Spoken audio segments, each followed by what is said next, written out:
¿Puede una planta estar infoxificada de datos de calidad? Yo creo que la pregunta es si podremos seguir cumpliendo nuestro propósito haciendo las cosas de la misma manera. Y entonces una de las preguntas del panel es la siguiente. ¿Usted cree que su empresa será viable dentro de 10 años? Y entonces en los últimos años la respuesta de los CEOs, el 50% ha sido que...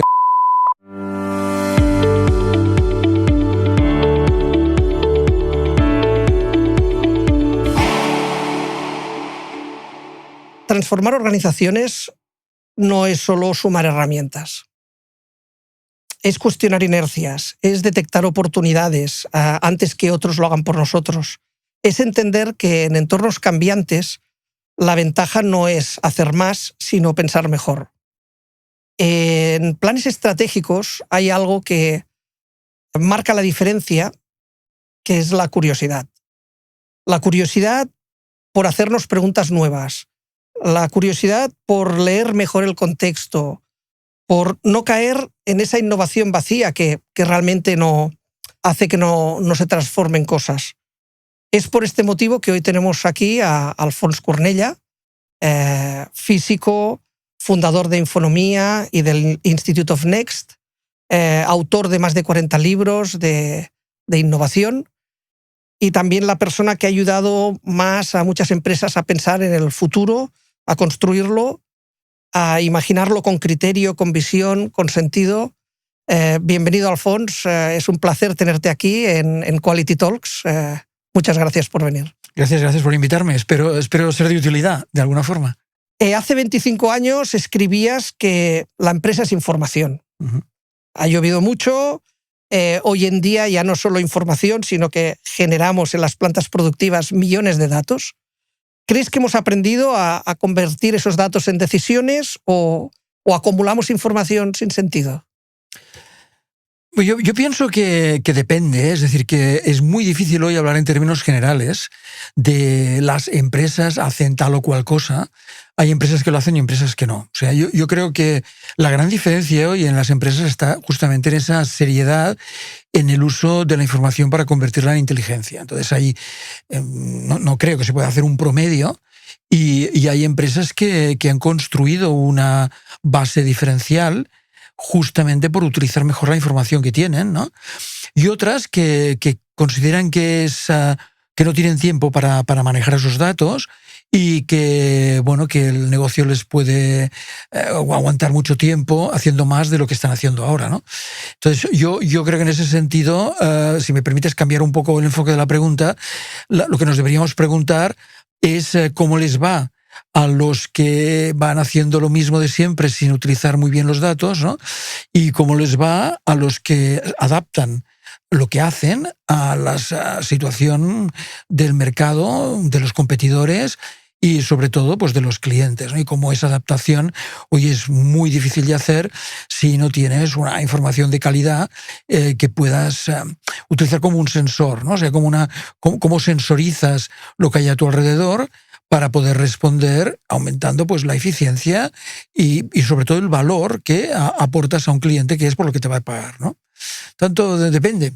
Pero yo creo que sí que hay empresas que en estos, desde la revolución de Internet, por decir algo, han aprendido a que los datos no están allí porque sí y que haciendo preguntas inteligentes puedes modificar de manera sustancial cómo generas valor para el mercado. Y hace años también acuñaste el término de infoxicación, ¿no? Uh-huh. Mucha información que casi tanta se llega a convertir tóxica, ¿no? Uh-huh. ¿Puede una planta estar infoxificada de datos de calidad? Bueno, yo creo que puede estar infoxicada de datos de todo tipo y cada vez más, ¿no? ¿Por qué? Porque el coste, ¿no?, de tener un dato pues es cada vez menor, ¿no? O sea, creo que hay una tendencia que podemos vislumbrar como posible y es que el coste del dato tiende a cero y además que el coste de transmitir una gran cantidad de información por unidad de tiempo también tiende a cero. O sea, cuando compara cómo funcionaban los módems en los años 90 y cómo funciona hoy la Internet de altas prestaciones, pues la cantidad de bits que transmitimos por segundo pues es incomparable, ¿no? Entonces, yo pienso que en ese sentido hay un coste del dato que tiende a cero, y nuestra tentación es, pues como cuesta poco, pues más datos y más datos, más datos, ¿no? Y lo que es diferencial no es tener los datos, sino efectivamente cómo los aplicas o cómo los utilizas, ¿no? Paradójicamente, ¿no? En un momento en que tienes tanta información, solo hay una respuesta, que es el de tener menos y mejor, ¿no? Y eso va a ser muy difícil de manejar, porque cuando hoy aprendes a utilizar la IA de forma creativa, es tan tentador utilizar sistemas extraordinariamente sofisticados para generar nuevos datos, y tan barato que estarías todo el día, digamos, dándole a la máquina, ¿no?, para generar más y más datos, con lo que al final llegas a una especie de parálisis. Y en cambio, hacer una pregunta relevante, una pregunta que ponga en cuestión la forma en que estamos haciendo las cosas, tiene un valor extraordinario. O sea, la información transmitida por unidad de tiempo tiende a infinito. El tiempo que podemos dedicar a cada información tiende a cero. Y por tanto, lo que digamos, tenemos que hacer es conseguir hacernos las preguntas adecuadas para obtener la información que después te pueda ser de utilidad, ¿no? Y no lo tenemos ni bien ni mal, pero puede ser que si no lo utilicemos bien, efectivamente consigamos una parálisis por exceso de información. Sí, sí, totalmente de acuerdo.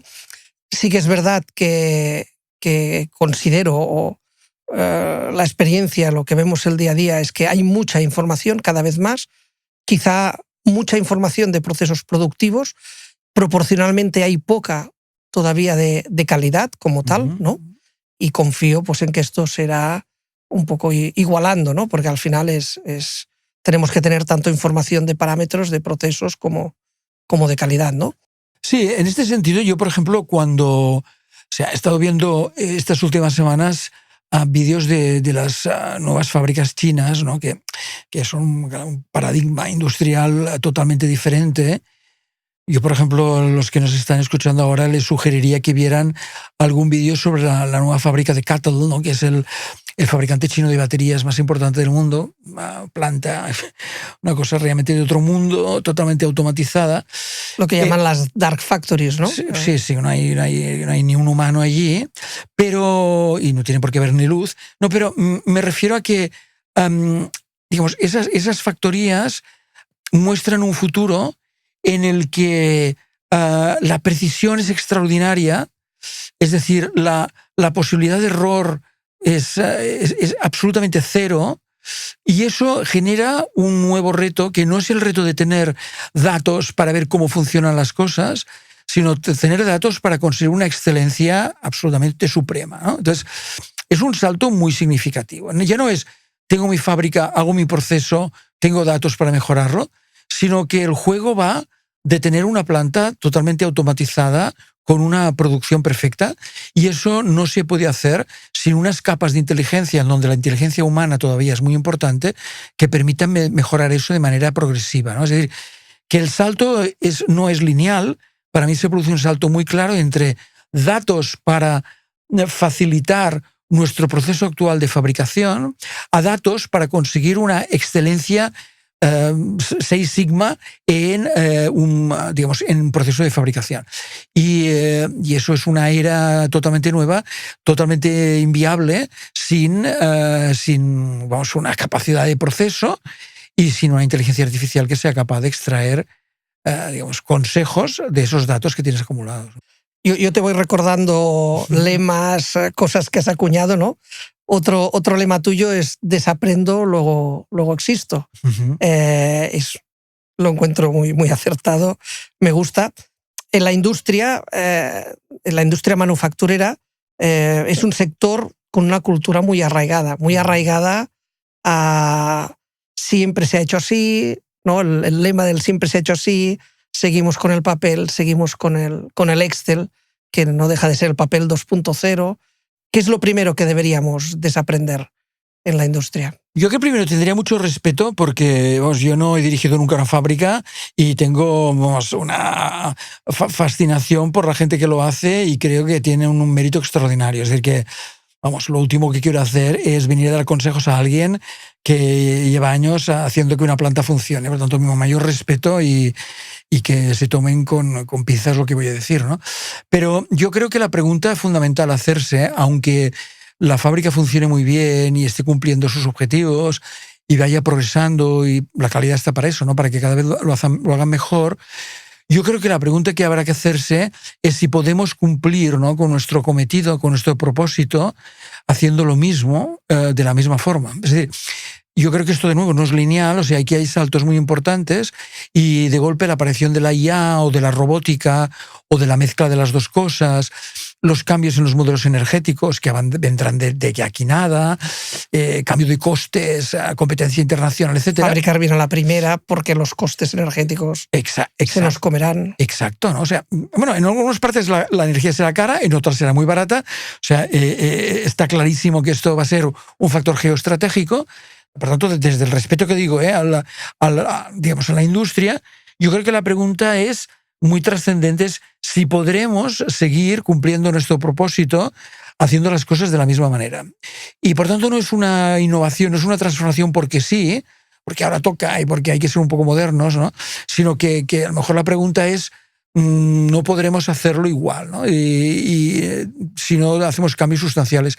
Muchas veces cuando empiezo una presentación sobre innovación, propongo una reflexión sobre un dato de una encuesta que hace cada año Pricewaterhouse a miles de CEOs en todo el mundo. Es una encuesta que es un termómetro, ¿no?, de cómo está funcionando la empresa a nivel global.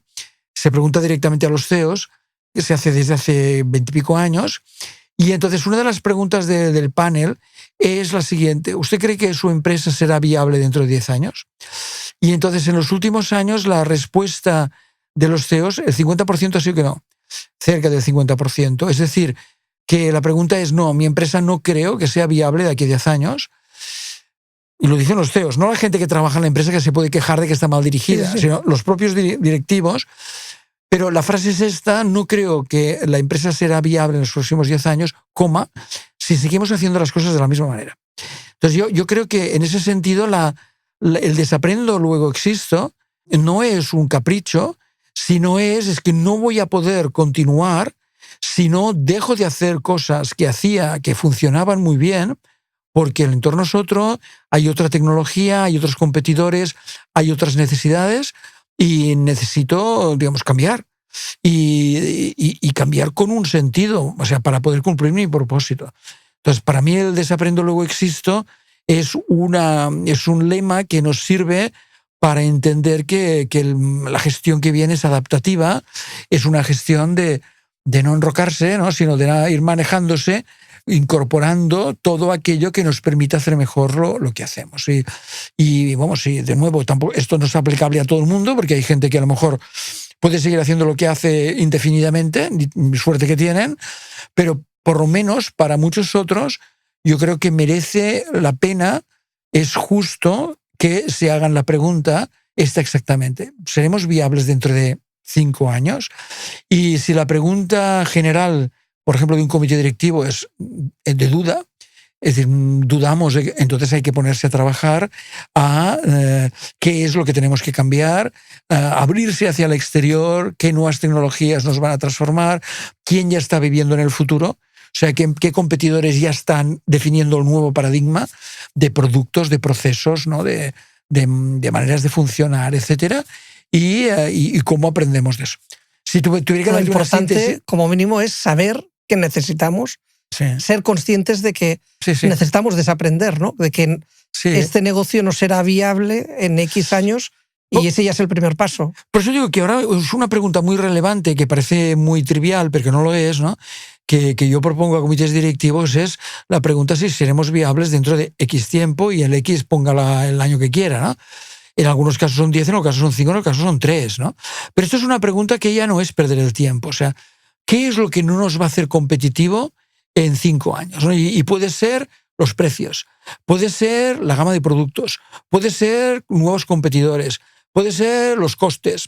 Pero yo creo que ya es una pregunta que no es una anécdota, o sea, es una pregunta, digamos, de amenaza de vida. O sea, una pregunta que puede ser que no tengas ningún sentido dentro de unos años, y eso cambia la dinámica, especialmente del comité directivo, en una dirección que va a costar mucho, que es que tienen que dedicarse más tiempo a pensar y menos tiempo a hacer, ¿no? O sea, los que hacen son los que están para hacer, pero hoy en día, con esa complejidad tan enorme que hay alrededor, el comité directivo lo que tiene que hacer es pensar, y pensar de manera muy abierta y muy atrevida, porque es que posiblemente el futuro de todos los que están dependiendo de esas decisiones está claramente ligado a tomar decisiones trascendentes que eviten el que la empresa deje de ser viable, ¿no?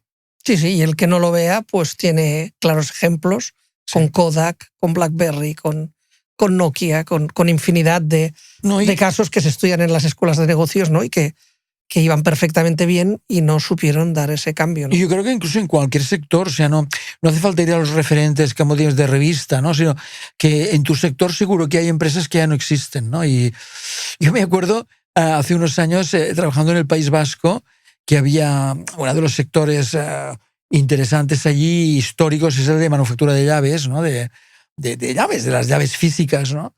Y claro, trabajé con una empresa que es líder, que seguro que tienes en el bolsillo, digamos, llaves de ellos, que fabricaban 500 millones de llaves al año, ¿no? Son unas cuantas. Entonces el director general, o sea, me explicaba que en el mismo valle que eran de los únicos que quedaban cuando ese valle había vivido de fabricar llaves, ¿no?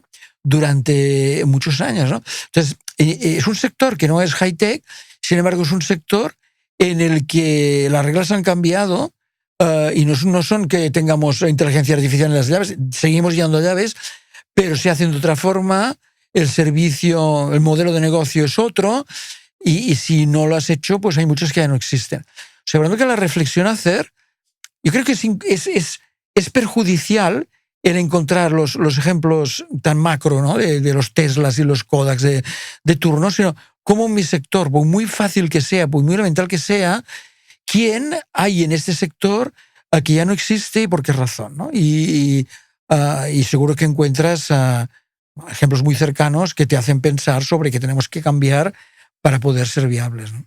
Y entonces, enlazando con esta afirmación, ¿por qué crees que a veces tenemos la sensación de que la industria manufacturera va un poco por detrás que otros sectores, ¿no? Adaptando la tecnología, digitalizándonos, es quizá un tema de tecnología, de cultura, de liderazgo? Mire, yo no soy un experto en la industria, ya lo he dicho antes, pero mi impresión, por los casos en que he estado cerca de esta cuestión, yo creo que es que hay un problema de lenguaje entre el mundo digital y el mundo industrial. Es decir, que yo he visto demasiadas veces gente del mundo digital que se ha acercado al mundo industrial con un punto de arrogancia, un punto de soberbia o un punto de desconocimiento. Y claro, te he dicho antes ya, tengo un respeto enorme por alguien que haga funcionar una fábrica, ¿no? Entonces, claro, que alguien que hace funcionar cada día esa fábrica, ¿no? que le cuesta unos cuantos megavatios al mes y que hace que el producto salga reluciente al final, ¿no? Y, ostras, que es un pequeño milagro cada día. Claro, que venga alguien, que además acostumbra a ser alguien joven, ¿no? Que le proponga una revolución en la forma de hacer, creo que crea una tensión innecesaria. O sea, yo creo que lo que se necesita es gente del mundo industrial que conozca muy bien el mundo digital, o al revés. Pero, digamos, alguien que pueda ir al mundo de la industria con conocimiento de lo que representa la industria y pueda incorporar herramientas digitales muy pensadas para la industria y que estén, digamos, que no sea, por tanto, una especie de conversación en donde incluso las palabras que utilizamos no tienen nada que ver. Pero este discurso te podría extender a otro campo también, no tiene nada que ver con lo que ya hablamos, que es la convergencia entre ciencia e industria. O sea, es evidente que la industria va a necesitar más ciencia en los próximos años, porque va a ser la diferencia. O sea, la diferencia es una industria química, o sea, qué nuevos procesos utilizas, o eres una industria farmacéutica, cómo utilizas la IA para reducir los tiempos de desarrollo de moléculas, ¿no? Es decir, es evidente que la ciencia... Pero claro, si si el científico habla desde la ciencia y el industrial habla desde la industria, pues esa es una conversación imposible, ¿no? Entonces yo creo que lo que falta es interlocutores que tengan un pie en cada lado. O sea, en su momento yo les llamé a esto personas pegamento, ¿no? O sea, aquellas personas que están capaces de unir dos campos porque conocen los dos campos, ¿no? O sea, no porque están anclados en uno. Entonces yo creo que lo que necesitamos es empresas de servicios digitales que conozcan muy bien la industria porque han estado allí y han vivido qué significa la industria, lo difícil que es cambiar un proceso, además teniendo que fabricar al mismo tiempo mientras estás volando, ¿no? Y, por tanto, desde el máximo respeto, cómo eso se puede hacer. Y fíjate que, además, muchas veces lo que se acaba haciendo es fabricar una fábrica partiendo de cero. O sea, para muchas empresas es más fácil, mientras funciona la fábrica anterior, hacer una nueva fábrica con maquinaria nueva y con software nuevo, que no cambiar la anterior, ¿no? Ya está diciendo algo de lo difícil que es, digamos, arreglar mientras vuelas, ¿no? Efectivamente, es muy complicado unir la digitalización con el entorno industrial. Uh-huh. Hay unos perfiles que hacen esta función pegamento, que los llamamos los perfiles ITOT, uh-huh. que no son informáticos, no son especialistas pero que juegan un papel muy importante en unir, digamos, industria con digitalización, y se nota claramente cuando en una industria con la que estás trabajando, estás colaborando, tienen perfiles normalmente de gente joven que juega este papel ITOT, que son facilitadores de los procesos de digitalización, pero porque conocen bien y le dan sentido a los procesos productivos, ¿no? Sí, sí. Y yo creo que además estamos hablando de manera muy alegre, como si no se estuviera haciendo nada, pero bueno, o sea, tenemos industrias muy tecnificadas y realmente muy eficientes, con un nivel de productividad enorme y con una generación de productos de primer nivel mundial. Es decir, que no es que no se esté haciendo cosas, ¿no? De nuevo, como antes hemos dicho, hay quien sí y quien no. O sea, que hablar en términos generales aquí se hace muy difícil, ¿no? Pero yo pienso que hay muchas que todavía tienen mercados internacionales y que tienen una clara oportunidad, pero tienen que hacerse la pregunta, y de nuevo su comité directivo se tiene que dedicar de manera bastante profunda a hacer esta transformación y dejar a un segundo nivel el que la empresa actual siga funcionando. O sea, hazme que siga funcionando como está funcionando mientras nosotros, como comité directivo, nos dedicamos realmente a pensar en el 4.0 de esto, ¿no? Arrancábamos el podcast hablando de curiosidad, ¿no? Uh-huh. Tú siempre la has defendido. La curiosidad es el motor de la innovación, ¿no? Uh-huh. Y es ideal para encontrar estos espacios que comentas para ir pensando lo que viene. ¿Y cómo la podemos cultivar, esta curiosidad? El día a día, con todos los problemas de producción, con las urgencias, no nos permite, ¿no? Es como un freno, ¿no? ¿Qué podemos hacer? Mira, lo primero creo que es darse cuenta de que no todo lo que encuentras por curiosidad es aplicable. O sea, yo conozco, respeto, ingenieros de planta que son súper eficientes y que, claro, o sea, ya se pondrían a incorporar una transformación cuando la encuentran. No sé, he encontrado tal cosa y la aplicaría, ¿no?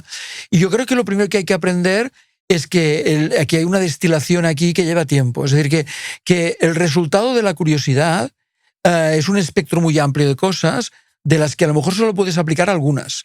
Pero eso no quiere decir que el resto se tengan que matar inmediatamente. O sea, el concepto de nevera aquí es muy importante. Es decir, ¿cómo tienes esta actitud abierta de ir encontrando cosas que ocurren en el mundo, especialmente lo que son ejemplos de competidores internacionales? O sea, y cómo ese mapa de cosas que vas encontrando está presente en la empresa como una especie de mapa, ¿no? del futuro susceptible de ser tratado, ¿no? de ser estudiado, pero que no todo se aplica, y por lo tanto de lo que ves, del mapa de lo que encuentras, un punto fundamental es que escoges como aquello en lo que trabajar en los próximos meses.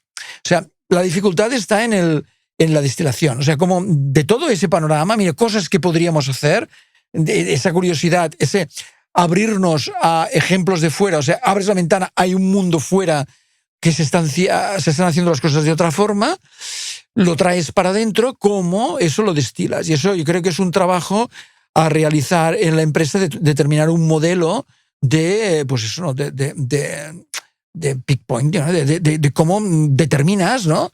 En qué centrarse a corto plazo. Aquí hay un modelo que nosotros sugerimos, que es un modelo de cómo ir progresando con un equilibrio entre los retos y las habilidades. Es decir, que es muy conocido, es de un psicólogo húngaro, ¿no? que propone cómo puedes hacer que las cosas fluyan de manera correcta. Entonces, él lo que dice es que el truco está en que tú te pongas un reto bien dimensionado y después tengas las habilidades para responder ese reto, ¿no? Entonces, ¿qué ocurre muchas veces? Que nos proponemos retos enormes que nos angustian y nos crean, digamos, dificultades. O sea, de golpe quieres cambiar todo el proceso productivo. Y si te pones un micro reto, pues te aburres, ¿no? Entonces, aquí hay una disciplina en la curiosidad que es cómo, como grupo, nos planteamos para los próximos 6 meses cuál es el reto que queremos tratar, ¿no? Y que sea un reto bien dimensionado, de la dificultad adecuada para poder encontrar las habilidades que vengan a responder a este reto. Te pongo un ejemplo muy concreto. Imagínate que dijeras, bueno, esto del blockchain, ¿qué es? ¿No? Y vamos a intentar explorar el blockchain para el tracking, ¿no? Imagínate, una empresa que tenga que hacer un tracking de su producto, ¿no? Pues vamos a dedicar 6 meses a escuchar a 2 o 3 personas que nos vengan a explicar qué es esto del blockchain. Vamos a buscar 2 o 3 proveedores que nos vengan a explicar qué es lo que hacen. Tanto nos planteamos un reto primero de ¿tiene sentido en nuestra empresa que apliquemos el blockchain? Encontramos las habilidades para responder y a partir de ahí nos planteamos el siguiente reto, que puede ser un programa piloto o puede ser, esto no va con nosotros, ¿no? Entonces, la curiosidad es la manera de abrir el grifo, pero también tienes que encontrar la manera de lo que has llenado con ese grifo que utilizas para que sea bien dimensionado para el siguiente reto. Pero claro, si el grifo lo tienes cerrado desde el principio, no vas a tener ni una gota sobre la que poder trabajar de manera exploratoria, ¿no? Uh-huh. Entonces, bueno, pero primero es querérselo, o sea, porque puede ser que pienses que ya lo sabes todo de tu empresa, de tu industria, que a lo mejor es verdad, ¿no? Pero que tengas un bloqueo y pienses que esto de la curiosidad es perder el tiempo y que te van a explicar a ti de algo que llevas 40 años haciéndolo, ¿no? Bueno, pues creo que esta actitud un poco humilde de que alguien fuera me puede explicar algo que mejore lo que hago, creo que esta es la función principal, ¿no? O sea, lo principal que hay que hacer es tener la humildad de querer ver, de querer abrir y que entre aire, que me diga cosas nuevas. Y para tener curiosidad hace falta también que tengamos personas. Sí. Si no tenemos gente buena, además, que es un gran reto, ¿no? La falta de profesionales, la falta de gente buena, pues evidentemente no hay curiosidad, ¿no? Y la retención de todo este personal. ¿Cómo crees que la tecnología, la inteligencia artificial, la digitalización, o bueno, esta época agéntica que nos viene, va a trabajar sobre nuestra gente, ¿no? ¿La amplificará o la va a sustituir? Yo creo que nadie tiene esta respuesta en estos momentos, y por tanto todo lo que podemos decir es pura opinión y por tanto seguramente sirve de poco, ¿eh? O sea, que aquí se abre un panorama que desconocemos totalmente. Pero por tanto hablo desde una opinión y desde una impresión. Esto no tengo ninguna evidencia para decir lo que voy a decir, ¿eh? Pero yo creo que, o sea, hipotéticamente tenemos esta posibilidad de aumentar, ¿no?, la capacidad de un profesional con esta herramienta. Antes he comentado que un riesgo es que es tan fácil, es tan barato que vamos a sobreproducir datos, información, porque simplemente es muy fácil de hacer y por lo tanto es muy fácil marearse, ¿no? O sea, saturarse de información que no vas a necesitar. Y por tanto, aprender a utilizar esto no es una tontería. Y la IA tiene una dificultad, que es que, como parece que ya la sepas utilizar desde el primer día, o sea, cuando te pones, juegas, y hostia, qué fácil que es, ¿no? Ya sé utilizar la IA, y eso no es así. O sea, aprenderla a utilizar de forma que te amplifique, pues primero cuesta el que tú quieras hacerlo, o sea, que quieras aprender. Si quieres aprender a utilizar la herramienta, hacer los prompts adecuados, utilizar herramientas específicas para qué, ¿no? Por tanto, no es tan fácil y opino que tiene una función amplificadora, pero si nos ponemos a combinar nuestra capacidad con la de la máquina, ¿no? Y eso no es tan obvio, ¿no? Y creo que habrá un cierto, digamos, bloqueo, ¿no? de mucha gente por el miedo, ¿no? De esto nos va a quitar y nos va a reemplazar, ¿no? Entonces, bueno. Pero será más fácil que nos reemplacen si no la utilizamos, sí, que si la utilizamos bien. El que no la utilice, sí que va a caer un poco en reducir su productividad.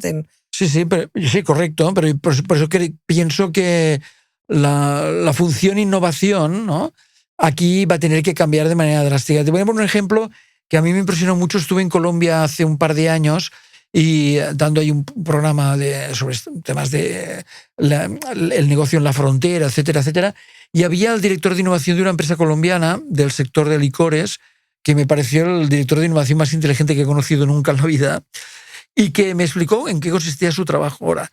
Y su trabajo ahora consistía en ir hablando con cada persona de la empresa, tener una conversación sobre de qué iba su trabajo, para encontrarle una herramienta de IA que aumente su capacidad. O sea, me pareció realmente muy inteligente. O sea, en lugar de estar en una nube de innovación ahí viendo que se podía innovar, la idea es concretamente tú, explícame qué trabajo haces, qué herramientas estás utilizando ahora, porque yo te voy a buscar una herramienta que a tu trabajo, que tú conoces también, te va a permitir hacerlo mejor.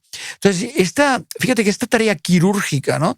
De ir a encontrar en cada persona, tal, aparte de que te los pones de cara, o sea, porque lo haces mejor profesional, le facilitas su trabajo, estás realmente trabajando para la productividad de la empresa, ¿no?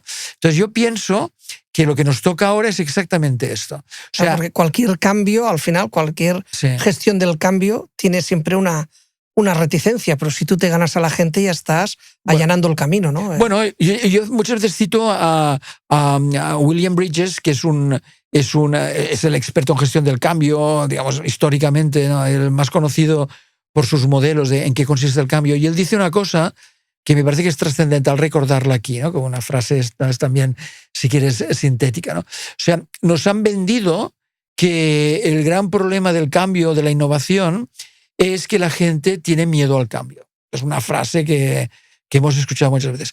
Entonces Bridges dice que no es verdad y que hay que matizarla porque es fundamental hacerlo. Y él dice que la gente tiene miedo a perder en el cambio. Y esta perspectiva para mí es crucial. O sea, cómo tú a cada persona le explicas, le ayudas a aprender a utilizar una herramienta que le hace realmente un mejor profesional. Entonces, allí no va a haber un miedo al cambio, ¿sí? Y porque tú le estás explicando que él va a ganar con ese cambio. Pero claro, eso es una acción quirúrgica que requiere tiempo, que hay que ponerse y que tendremos que hacer. Porque es que si no, o sea, la herramienta volando por aquí como una especie de dragón, ¿no? Que va comiéndose a los que están despistados, pues obviamente va a generar una respuesta negativa por parte de mucha gente. Si estamos en el momento exacto en que uno tiene que aprender a utilizarlo para ser mejor profesional. Y eso no va a ocurrir de manera independiente. O sea, la empresa, yo diría, los responsables, ¿no? de transformación de las empresas en la era del IA, sugiero que lo más importante que pueden hacer ahora es empoderar a su gente con la herramienta adecuada. Si eres un contable, ¿qué herramienta tienes que utilizar? Si eres logístico, ¿qué herramienta puedes utilizar? Si estás buscando leads comerciales, ¿qué herramienta puedes utilizar? Porque de esa amplificación de cada uno con la herramienta adecuada sale como suma una empresa multiplicada, que es muy distinto de vamos a poner aquí una macro herramienta que nos, digamos, transforme a todos, ¿no? O sea, a cada uno, ¿qué herramienta es la adecuada? Totalmente de acuerdo y bueno, es sabido que la tecnología va muy rápido y que somos las personas las que nos cuesta más irla adaptando o asimilando, ¿no? que la velocidad que sale la tecnología. Entonces está claro que aquel que sea capaz de ayudar a sus equipos a que adopten la tecnología para que les haga más potentes y les convenza, pues evidentemente tendrá un valor diferencial. Y para empezar, hay cosas tan simples como que hay que permitir que puedan utilizar una herramienta, porque yo he trabajado últimamente con algunos bancos, por ejemplo, que se entiende que por cuestiones de seguridad los empleados no pueden tener una herramienta de IA. Entonces, claro, tienes esa paradoja de que sabes, vamos, con claridad que tienen que empezar a utilizarla y al mismo tiempo el protocolo habitual de seguridad les impide utilizarlo. He visto cosas bastante sorprendentes, como que empleados de banca para poder utilizar ya tienen que utilizar sus ordenadores, ¿no? O sus teléfonos móviles. O sea, es como una especie de paradoja. Pero es verdad que también hay problemas de seguridad y de privacidad de los datos, etcétera. O sea, que estamos en un momento difícil, ¿no? Un momento de que hay una promesa, hay unos riesgos y no sabemos muy bien qué pesa más. La IA bien utilizada tiene mucha potencia, mal utilizada puede ser un agujero de información bestial. Los que nos certificamos, por ejemplo, ISO 27000, ¿no? Con sistemas de ciberseguridad, pues tenemos que tener políticas muy estrictas para que nuestro personal la utilice bien, que solo utilice pues IAs corporativas, que no utilice pues sus IAs personales, por ejemplo, pues porque pueden ser fugas de información, de contratos, de cosas estratégicas, ¿no? En Etchers describes a los líderes que llevan a sus organizaciones hacia el futuro, ¿no?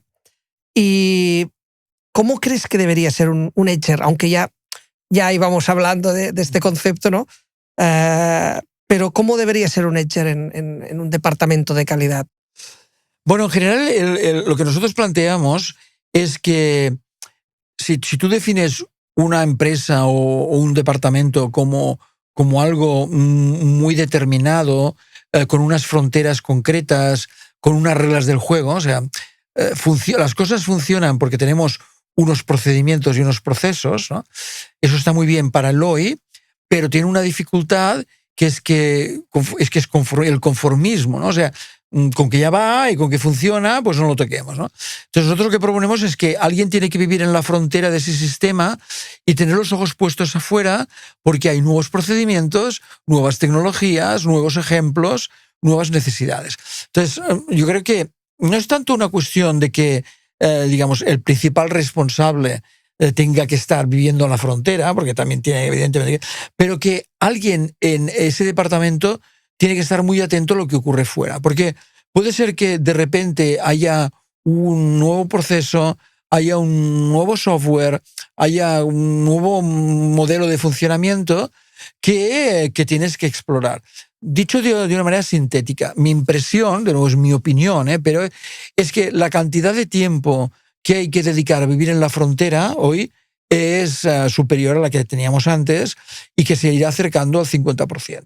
Esa es mi impresión. O sea, hoy es 100% hagamos que esto funcione, es una máquina, es un reloj muy preciso, tiene unas reglas del juego, hay que mantenerlo, o sea, de acuerdo, me saco el sombrero, perfecto, no tengo ninguna duda y soy un ignorante, por tanto, doy de nuevo mi máximo respeto a quien hace esto, pero mi impresión es que hay más inteligencia siempre dentro que fuera, porque dentro hay menos gente que fuera. Entonces fuera están pasando cosas. Entonces, el tiempo que tú tienes que dedicar a estar viendo qué pasa fuera, pues va creciendo. Entonces, puede ser que ahora sea un 10%, pero que irá aumentando, porque creo que estar en la frontera es donde están las oportunidades. Entonces, nosotros definimos el Etcher como alguien que con las capacidades de dentro es capaz de explorar cosas que están pasando fuera para aumentar las capacidades de dentro. Es una especie de viaje, me voy para afuera, aprendo, un observador siempre, ¿no? Observo, hago pilotos,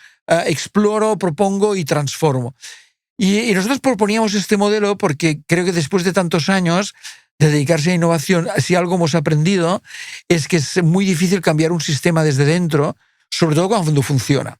O sea, cuando funciona el sistema, los anticuerpos te comen. O sea, no se te ocurra levantar la mano, podríamos cambiar no sé qué. O sea, estás acabado antes de empezar, ¿no? Sin embargo, en la frontera, en aquellos lugares que no molestan, no ponen en cuestión el sistema, el día a día, pero que permiten explorar mañanas, allí es muy importante que haya alguien abierto hacer pilotos, exploraciones, pruebas de concepto, conversaciones con nuevos proveedores. O sea, nuestro modelo es como una ameba, ¿no? Que la forma de crecer es en puntos de la frontera en donde se exploran nuevas capacidades.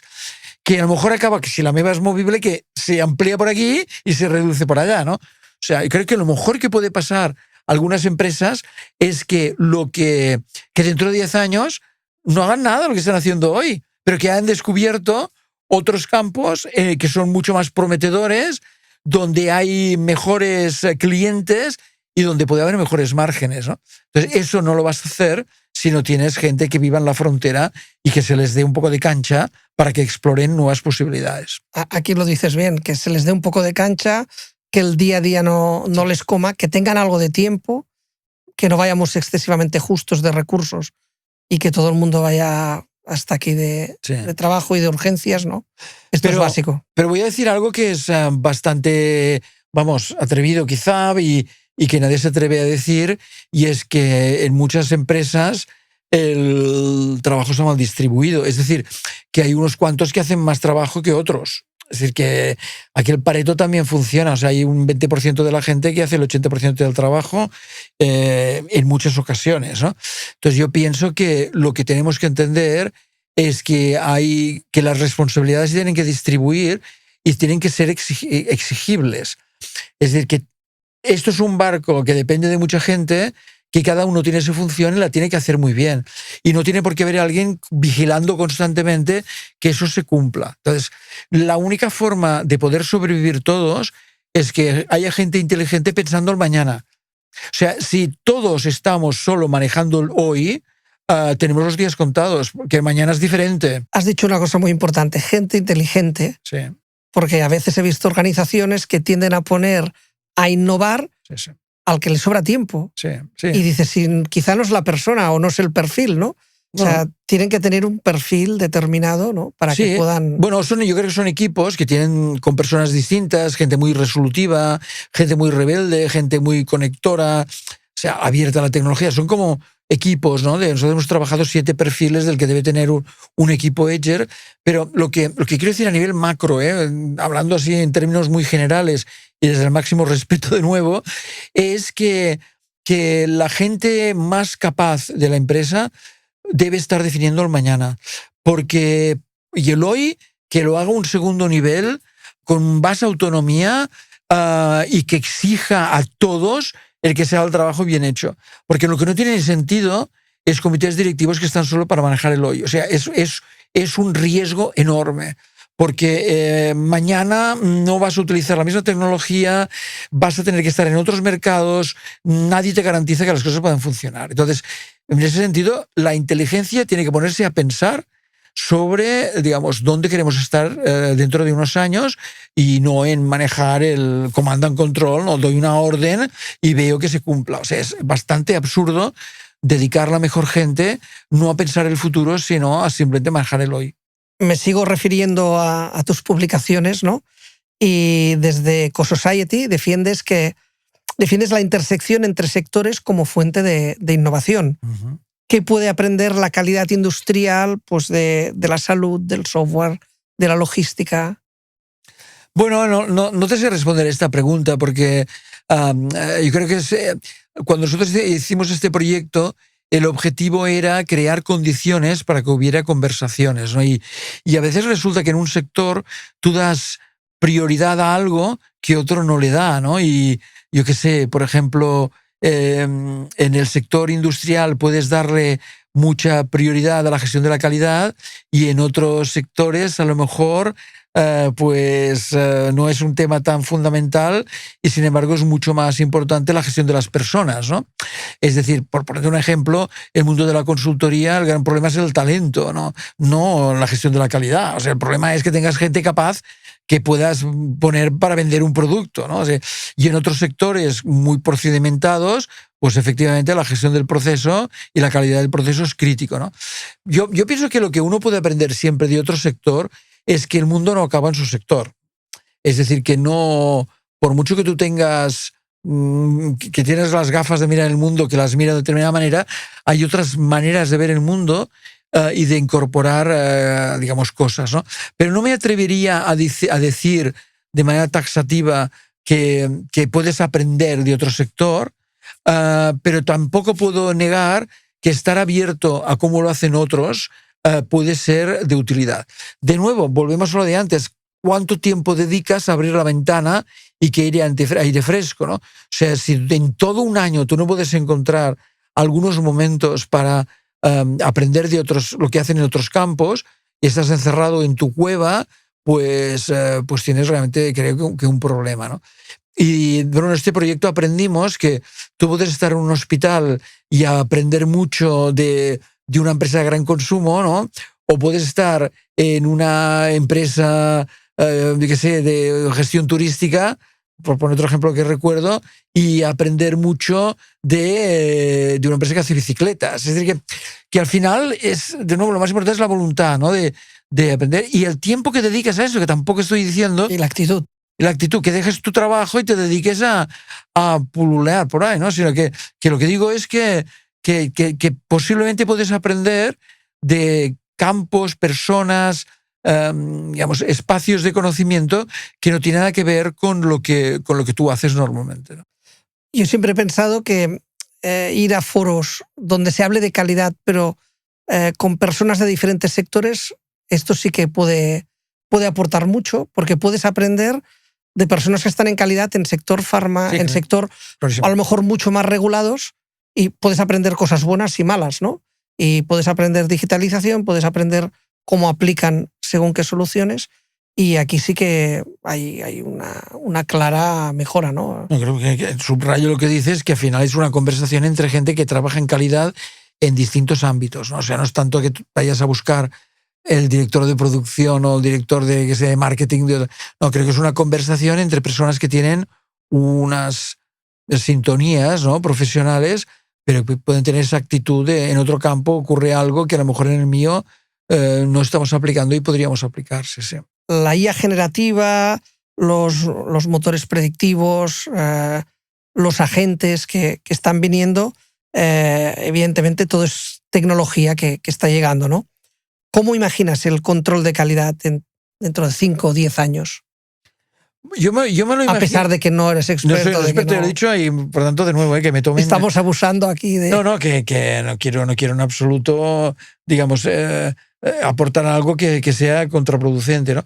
Pero en términos generales, mi impresión es de que en este campo, como en otros, hacia donde vamos es hacia mejor predicción. O sea, no tanto el utilizar los datos para, digamos, mejorar algo que hemos hecho, sino para hacer algo que no hemos hecho que podríamos hacer.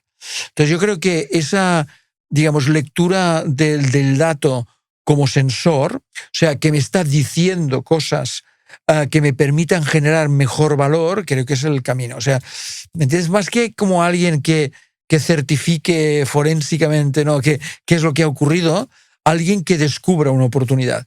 Entonces, me gustaría pensar que cualquier profesional que está trabajando desde el dato convertido en inteligencia, su función es de abrir la generación de nuevo valor. O sea, podríamos hacer tal cosa, aportaríamos más valor de tal manera, generaríamos más margen de este otro. Entonces, yo pienso que en ese sentido la persona responsable de calidad podría convertirse en una especie de gerente del descubrimiento de valor, ¿no? O sea, cómo descubres cosas que podrían incorporarse en tus maneras de hacer desde el proceso o en el output final o el outcome en términos de productos o servicios gracias a esa lectura del dato. O sea, lo veo menos como un certificante, ¿no?, de dato como un descubridor de oportunidades, porque su trabajo se basa en poner inteligencia en los datos. O sea, ¿quién más en la empresa trabaja con datos que el responsable de calidad? Y el cambio para mí cultural importante es no hacerlo ex post, o sea, después de los datos esto, sino ex ante. O sea, gracias a estos datos podemos hacer esto, ¿no? Mejorar los procesos, mejorar los productos, incorporar, o sea, al final convertirse en un servicio, o sea, que es lo que digo, la tendencia de todos, ¿no? O sea, como cualquier producto industrial, cualquier cosa física puede convertirse en una cosa que mejore constantemente, para que se servitice gracias a esa gestión del dato. Pues yo veo, por tanto, que la gestión de calidad se convierte en motor de valor en lugar de ser un certificador simplemente de procedimientos. Está claro. Y seguramente contra más digitalizado lo tengamos todo y la IA tenga más datos, sí, los agentes podrán trabajar y explicarnos mejor lo que pasa.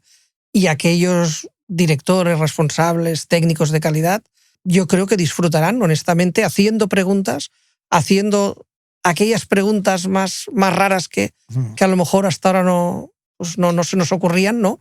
Porque tendrán una IA detrás que les irá explicando, respondiendo sobre aquellos datos, ¿no?, que tengan. Pero volvemos a lo de antes, que es la actitud, o sea, que esos escenarios de cosas posibles, ya he trabajado con esto y es bastante fascinante, o sea, cuando está diciendo cosas que no se te habrían ocurrido en la vida, ¿no? Pero ¿cómo tienes el laboratorio, ¿no?, para poder hacer experimentos? Fíjate que esto es muy, para mí es muy singular, ¿no?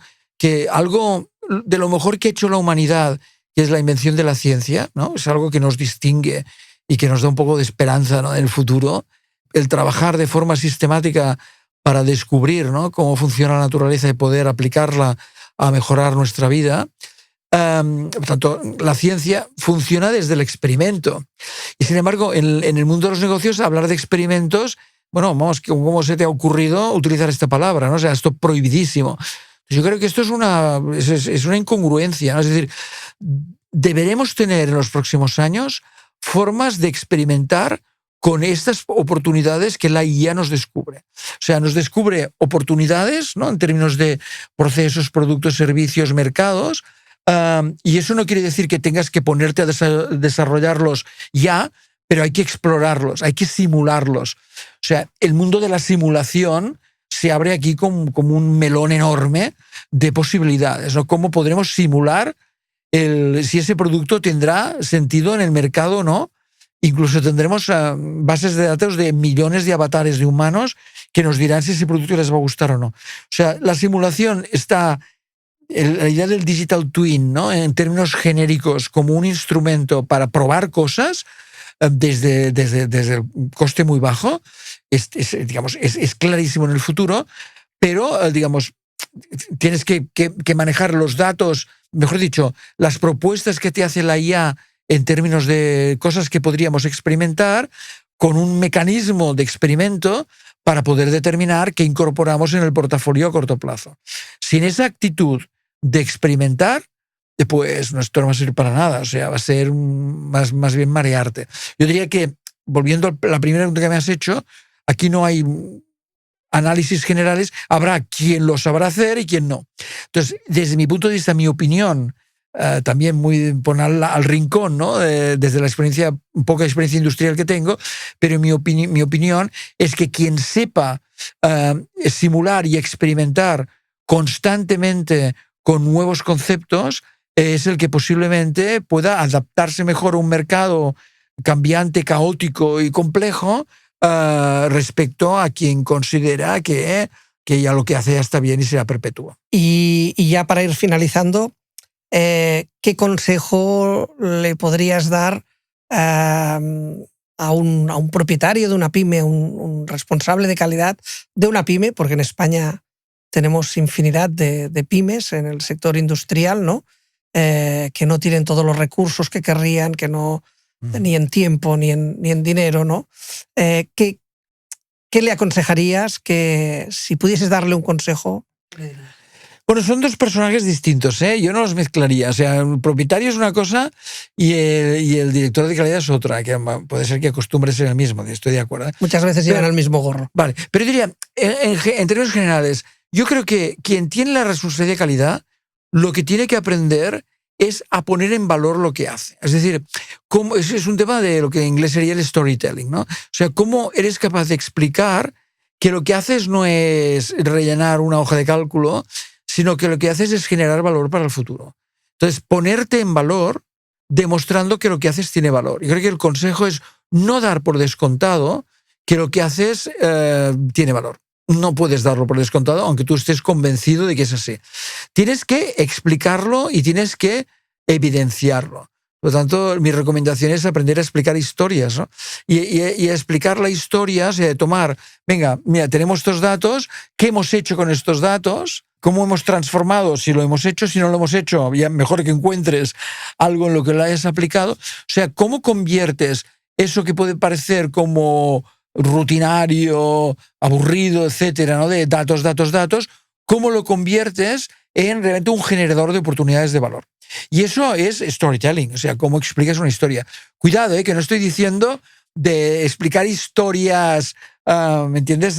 No vender humo. No vender humo, sino al revés, de cómo, digamos, demuestras que gracias a esos datos puedes ir ajustando lo que haces a lo que el mercado quiere, ¿no? Y cómo la respuesta es cada vez mejor y, por tanto, como las oportunidades de futuro de la organización aumentan. Por tanto, mi consejo sería: no des por descontado que lo que haces tiene valor, aprende a presentarlo, a argumentarlo de forma que el interlocutor que tienes delante lo entienda. Entonces, en un caso, el director de calidad pues tiene que presentarlo a la propiedad, pero yo diría que en muchos casos la propiedad lo que tiene que hacer es convencerse a sí misma de que, y a veces a la familia, o sea, ¿cómo convences a la familia que esto nuevo que estás proponiendo no es que te has tomado algo, ¿no? Y te has ido, digamos, te has perdido el conocimiento, ¿no? Sino que lo que, digamos, estás proponiendo tiene sentido y digamos, convencerte a ti y convencer a los demás de que lo que estás proponiendo tiene valor. Y eso, de nuevo, la IA lo hace muy bien. O sea, cuando la IA le preguntas que te justifique, ¿no?, con argumentos lo que te está proponiendo, o sea, esa función agéntica, ¿no?, de generación de un significado, ¿no?, de una razón por la que lo hace realmente cada vez mejor. Yo creo que esto es como tú incorporas como humano a eso tu fascinación. Yo pienso que el futuro que viene es muy interesante. O sea, van a ocurrir muchas cosas, hay muchas oportunidades, no va a ser fácil y va a requerir lo mejor de nosotros. Y de nuevo, pienso que es una lástima que lo que tenemos aquí, ¿no?, y que las capacidades que nos han sido dadas como humanos se tengan que dedicar solo a gestionar procesos y rutinas cuando podríamos estar generando oportunidades. Entonces, yo creo que la IA puede ser un enorme instrumento para permitirnos a nosotros explicar, fascinar a todos nuestros equipos para, digamos, implicarnos en una tarea que nos dé sentido. Y esto también está relacionado con lo preguntado antes del talento, ¿no? O sea, cualquier empresa con cualquier trabajo es fascinante si lo planteas como tal y lo argumentas bien. Entonces, parte del trabajo de la dirección está en dar un sentido, un significado a lo que haces, ¿no? Y eso significa también que sepas explicar la historia de por qué estamos aquí, o sea, el storytelling, ¿no? Pues nada, una vez más te agradezco todo este rato. Han salido un montón de ideas en estos minutos que me han parecido muy interesantes. Tendré que verlo varias veces el podcast para asimilar todo lo que aquí ha salido. Bien. Pero bueno, de nuevo, gracias por haber venido y ha sido un placer. Y espero que todos los que nos siguen lo disfruten también. Yo espero que haya sido utilidad, pero de nuevo les advierto que no me hagan mucho caso porque mi máximo respeto por el mundo industrial, que son los que realmente hacen que las cosas funcionen, y humildemente si algo les es de utilidad, pues fantástico. Muchas gracias. Bien.